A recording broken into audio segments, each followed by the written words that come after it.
So global ambassador for the Raptors. Yes, sir. We got the OVO seats. Yes. The owl on the side of them. It's a first, I think. I don't you know, know you're really making it happen. Congratulations. Thank you.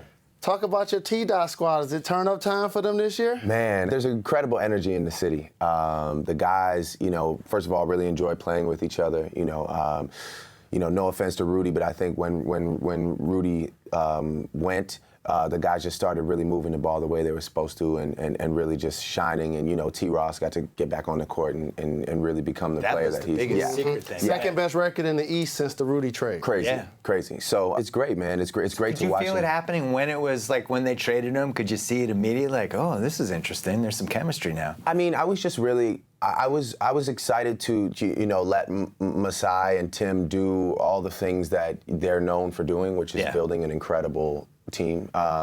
And that being one of the first major moves, I was curious to see what the reaction was going to be, and you could feel it.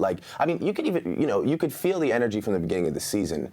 But you can really feel there's something different at those games. It's becoming a little more intense, patriotic. It's louder. It's electric. Yeah, it's crazy. Because people forget in the NBA you're representing a city or a state. Yeah. In TDOT, you're representing a country. Yeah. And so the Vince Carter days when he was Air Canada and getting a chance to play there a couple of years, we used to turn it up, Bill. I went to see this guy at Club Avocado. You know what I mean? Club Avocado. Melanie Fione was performing. Yes. They named the club after an avocado? Yes, literally. Yes, they a did. restaurant, it was hot. Yeah, we were in a group, man. And we talked about players owning clubs. Vince had a club called Inside. Yes, he did. This is crazy. You're dropping Toronto gems. Exactly. We got to represent for the TDOT. Did Vince dance on the dance floor and then fall down writhing because he tweaked a knee or something? No, not at all. I always tweak him about Vince. It's one of our things. But this is their turn. Right. So are they going to be happy to just make the playoffs, or do you feel like this team can advance? I don't think anybody has that happy to be here mentality anymore. I mean, I think we really are, a team that we're contenders. We look at ourselves like, we're proud. It's not like just a fluke. I think these guys are really playing basketball. We should mention that, like, Kyle Lowry's kind of a maniac. Like, I don't think he would be satisfied with just winning. And he's like a real, round. He's a top 5 competitor. Yeah, and he's a real leader. He's become a real leader.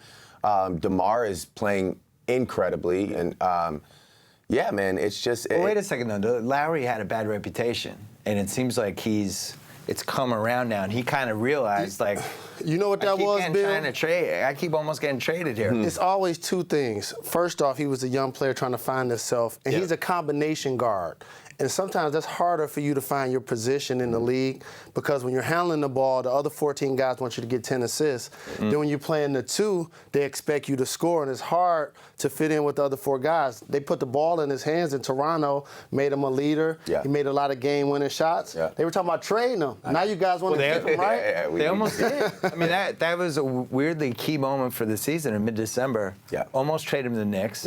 If the Knicks get him, their whole season's different because then, Raymond Felton's probably been the worst starter in the league. You put Lowry in there, now all of a sudden the Knicks are making a run. Instead, it's been the Raptors. We've been blessed to sort of, he definitely, keeping him and him stepping up was integral. Can I ask you a question? Would you rather pay Masai $3 million a year or Phil Jackson $14 million a year? I'll stick with Masai all day. No offense to Phil, he's the boss. Wait a second, though. Toronto. Yes. You talked about the great fans. I've always found, like, writing a column the last, 17 years, the Toronto fans were, like, surprisingly sophisticated for the fact that they really haven't had any success. I mean, you talk about the greatest moments in Toronto basketball history. The most famous one is probably Vince missing that shot against Iverson in Game 7, and then Kobe scoring 81. Yeah. That did happen. You were on the court that day. That did happen. Oh, I forgot. I see what was Hey, happening. but you know what? Seriously, those are probably the 2 most famous Toronto moments, right? Is there another one? Well, Vince winning the slam dunk competition was a big one for us, I would say. Vince was the most popular player in the league for years. Sure. I mean, we had leading vote getter. But circling around. McGrady and Vince playing together, no that doubt. was huge. Well, that's Damon Stoudemire was the balling. great tragedy. I know, but still, it's. But my point is, like, if they make round half empty, 3, half full. These fans are going to be out of their minds. They've been waiting for this for 20 years. It's. I mean, the loyalty and the support in Toronto. Period. Whether you're talking Raptors, whether you're talking Leafs, whether you're talking even Toronto FC at this point. Yeah. I mean, we are I always say it reminds me of college sports, the way, how supportive and how patriotic everybody is, you know, how intense the fans can be. It's just that, you know, the teams have to perform for them to really be able to, you know, start talking the way they want to talk and acting the way they want to act. But, you know, I mean, the Raptors are giving them every reason to. So, and it's been tough for them to sign players because you have to pay Uncle Sam and Queen Elizabeth. And now when you're in the States, however, the other 29 teams, they're based in the U.S., so we kind of forget about Toronto. So talk about your popularity in coming to the States and taking over and being one of the top, you know, performers, and now having the Raptors getting their respect in the States. Well, I mean, I think initially, you know, the union, the partnership between myself and the Raptors was, you know, purely for the fact that I love that city more than anything in the world. I have too many tattoos and too many memories. And, you know, I was born there, raised there, I grew there. And, you know, I just wanted to really support the team. I didn't necessarily know how it was going to go. I didn't know if I would be able to make an impact in sports because sports is way different. You know, you look at sports fans' reactions to a lot of things, whether it be me hosting the ESPYs or whether it be, you know, I mean, it's just sports is a different type of appreciation when people from other genres start coming in.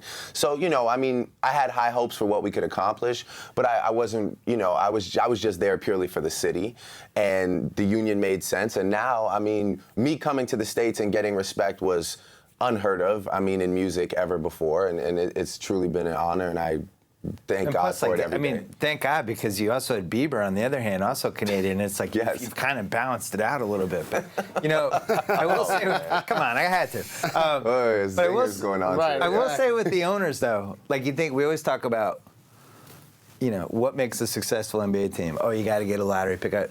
Really, management helps out a lot. 100%. You got Tim Lewicki, you got Masai Ujiri. Yeah. One of the best GMs, one of the most respected executives. Yes. You get involved. Now all of a sudden, this is like a real franchise that is actually being run correctly. And now they're in the playoffs. I don't think those two things are mutually exclusive. No, I think it's one goes with the other for sure. I mean, I think that all the elements have to be in place, you know. And now it's up to Masai and Tim and us. I mean, all of us. I like to include myself, but I like to give the credit to them. But it's